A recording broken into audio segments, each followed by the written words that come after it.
আজকে আমি বানাবো লাউয়ের কোফতা। লাউটাকে আমি কেটে নিয়েছি, এবার আমি লাউটাকে কদ্দুকাস করে নেব কোফতার জন্য। এইভাবে আমি কদ্দুকাস করে নেব লাউটাকে। লাউটা আমার কদ্দুকাস করা হয়ে গেছে। এবার আমি লাউয়ের জলটা এইভাবে বের করে নেব। লাউটা কদ্দুকাস করে লাউয়ের যে এক্সট্রা জল ওইটা আমি বের করে নিয়েছি। এবার আমি দেব কাশ্মীরি লাল লঙ্কার গুঁড়ো, লাল লঙ্কা গুঁড়ো, জিরে গুঁড়ো, সামান্য হলুদ, ধনে গুঁড়ো, স্বাদ মতো নুন, দিয়ে দেবো বেসন 4 চামচ।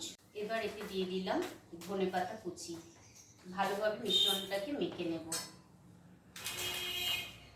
কড়াইয়ের মধ্যে তেল ঢেলে দিলাম, ছোট ছোট করে গোল করে নেব। তেলটা গরম হয়ে এলে এই কোফতাগুলো যে বানাচ্ছি ছেড়ে দেবো। এইভাবে গোলগুলো করে নেব। কোফতাগুলো এবার আমি তেলের মধ্যে আস্তে করে ছেড়ে দেবো। আঁচটা আমি ধিমে রাখবো। কোফতাগুলো আমার ভাজা হয়ে গেছে। এবার আমি এক একটা করে উঠিয়ে নেব।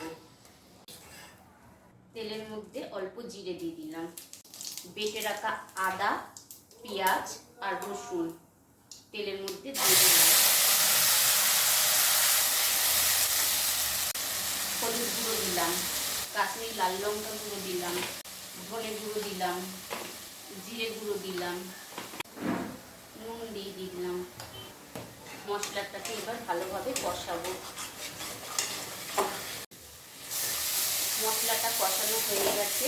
এবার আমি পরিমাণ মতো জল দিয়ে দেবো। গ্রেভিটা ফুটে উঠলে আমি কোফতাগুলো দিয়ে দেব।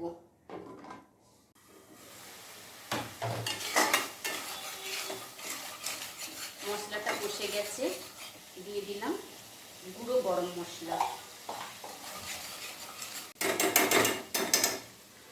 2 মিনিট আরো কষাবো।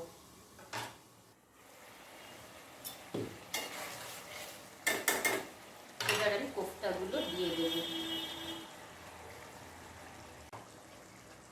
হালকা হাতে নেড়ে নেব। 2 মিনিট রাখবো।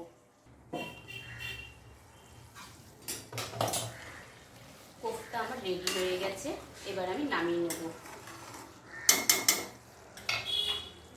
উপর দিয়ে ধনেপাতা ছড়িয়ে দিলাম।